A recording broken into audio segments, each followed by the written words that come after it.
YCP MP Mithun Reddy ఇళ్లు ఆఫీసులో SIT అధికారులు సోదాలు చేస్తున్నారు. హైదరాబాద్, తిరుపతిలోని మిథున్ రెడ్డి ఇళ్లలో ఏకకాలంలో తనిఖీలు చేశారు. తిరుపతిలోని ఇంట్లో పెద్దిరెడ్డి రామచంద్రారెడ్డి, హైదరాబాద్ జూబ్లీహిల్స్లోని ఇంట్లో మిథున్ రెడ్డి కుటుంబ సభ్యులు ఉన్నారు. తిరుపతిలోని ఇంట్లో సోదాలు ముగిశాయి. జూబ్లీహిల్స్లోని ఇంట్లో 2 బృందాలతో తనిఖీలు చేస్తున్నారు. కుటుంబ సభ్యులతో పాటు ఆఫీస్ సిబ్బందిని ప్రశ్నిస్తున్నారు సిట్ అధికారులు.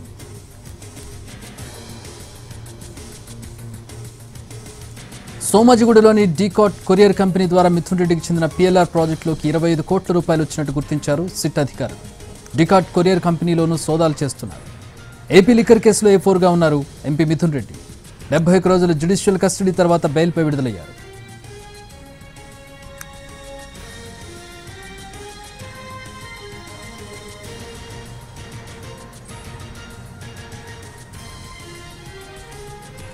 ఎంపీ మిథున్ రెడ్డి ఇళ్లు ఆఫీసులో సిట్ తనిఖీలు కొనసాగుతున్నాయి. ఆ ప్రతినిధి రవి జాయిన్ అవుతున్నారు హైదరాబాద్లోని మిథున్ రెడ్డి నివాసం నుంచి. రవి,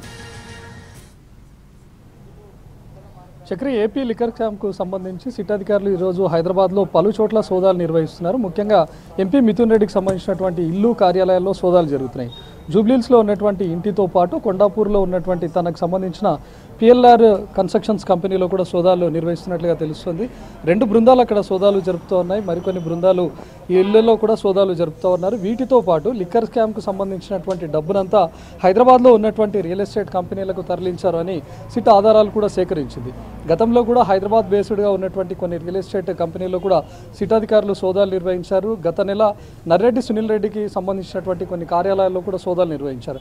అందులో కొన్ని కీలకమైనటువంటి సమాచారం సేకరించారు. ఏదైతే అప్పటికే అరెస్ట్ అయినటువంటి నిందితులు ఇచ్చినటువంటి సమాచారం ఆధారంగా హైదరాబాద్ సాగర్ సొసైటీలో కొన్ని కంపెనీలను ఏర్పాటు చేశారు అని ఆధారాలు, కొన్ని పేపర్స్ సేకరించారు. వాటి ద్వారా ఇక్కడికి వచ్చినటువంటి సిట్ అధికారులకు చుక్కెదురైంది. ఎందుకంటే ఇక్కడికి వచ్చిన తర్వాత కేవలం ఆన్ పేపర్ మాత్రమే కంపెనీస్ ఉన్నాయి, కానీ ఇక్కడికి వచ్చి చూసినటువంటి అడ్రస్లో మరొక కొన్ని కంపెనీస్ రన్ అవుతున్నాయి. అంటే వీళ్ళు ఆన్ పేపర్లో కొన్ని కంపెనీలను చూపించి వాటన్నిటిని సూట్ కేస్ కంపెనీలుగా మార్చుకొని లిక్కర్ స్కామ్కు సంబంధించినటువంటి డబ్బునంతా దానిలోకి మళ్లించారు అని కూడా సిట్ అధికారులు గుర్తించారు.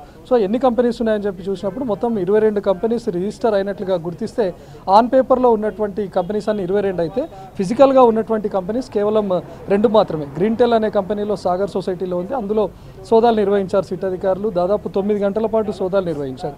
ఆ తర్వాత జరిగినటువంటి పరిణామమే మరికొన్ని రియల్ ఎస్టేట్ కంపెనీల్లో కూడా సోదాలు నిర్వహించారు. గత నెలలో చేవెళ్ల మాజీ ఎంపీ రంజిత్ రెడ్డి ఇంట్లో సోదాలు, ఐటీ అధికారులు సోదాలు నిర్వహిస్తున్నటువంటి టైంలో కూడా ఏపీ లిక్కర్ స్కామ్కు సంబంధించినటువంటి లింకులు బయటపడ్డాయి.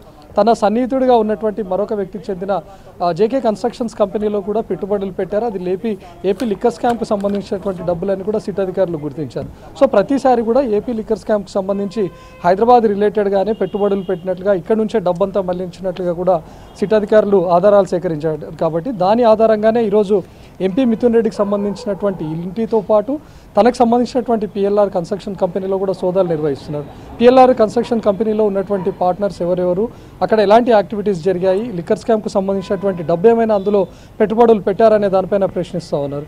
మరొక రియల్ ఎస్టేట్ కంపెనీలో కూడా సోదాలు నిర్వహిస్తున్నట్లుగా జరుగుతుంది. జూబ్లీహిల్స్ రోడ్ నెంబర్ 10లో ఉన్నటువంటి రియల్ ఎస్టేట్ కంపెనీగా తెలుస్తుంది. దానిలో కూడా సిట్ అధికారులు సోదాలు నిర్వహిస్తున్నారు.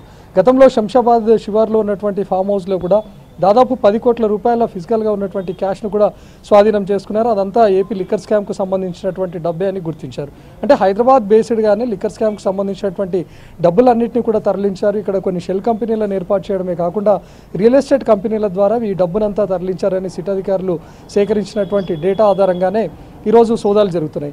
ముఖ్యంగా మిథున్ రెడ్డి ఇంట్లో మాత్రం సోదాలు నిర్వహించడం ఇప్పుడు చర్చనీయాంశంగా మారుతుంది. ఎందుకంటే ఆల్రెడీ లిక్కర్ స్కామ్లో A4గా ఉన్నటువంటి మిథున్ రెడ్డిని అరెస్ట్ చేశారు, జ్యుడిషియల్ రిమాండ్కు తరలించారు. 71 రోజుల పాటు జైలు శిక్షను కూడా అనుభవించాడు. ఇటీవలే బెయిల్ పైన వచ్చాడు. దీనిపైన మీడియాతో కూడా తను స్పందించాడు. బయటకు వచ్చినటువంటి తనపైన, బెయిల్పై ఉన్నటువంటి తనపైన ఇలాంటి ఆధారాలు సేకరిస్తే ఇదంతా కుట్రపూరితంగా జరుగుతోంది. ఏపీలో ఇటీవల బయటపడినటువంటి నకిలీ మద్యం కేసును దారి మళ్లించడానికి, దాన్ని డైవర్ట్ చేయడానికి ఈరోజు మరొకసారి తనను వేధిస్తున్నారంటూ కూడా తను మాట్లాడారు. సో మరి దీనిపైన మిథున్ రెడ్డి మళ్ళీ ఏం చెప్తారు, రేపు మీడియా ముందుకు వచ్చే అవకాశం కూడా ఉంది. ఇప్పుడు జరుగుతున్నటువంటి ప్రకారం కేవలం తన ఇంట్లో 2 టీమ్స్, అదేవిధంగా తనకు సంబంధించినటువంటి కన్స్ట్రక్షన్ కంపెనీస్, కొన్ని కార్యాలయాల్లో 4 బృందాలు సోదాలు జరుపుతున్నాయి. మిథున్ రెడ్డికి సంబంధించినటువంటి రియల్ ఎస్టేట్ కంపెనీలే కాకుండా హైదరాబాద్ బేస్డ్గా ఉన్నటువంటి మరికొన్ని రియల్ ఎస్టేట్ సంస్థల్లో కూడా సోదాలు నిర్వహిస్తున్నారు. Chakri, all right, thanks for the updates Ravi.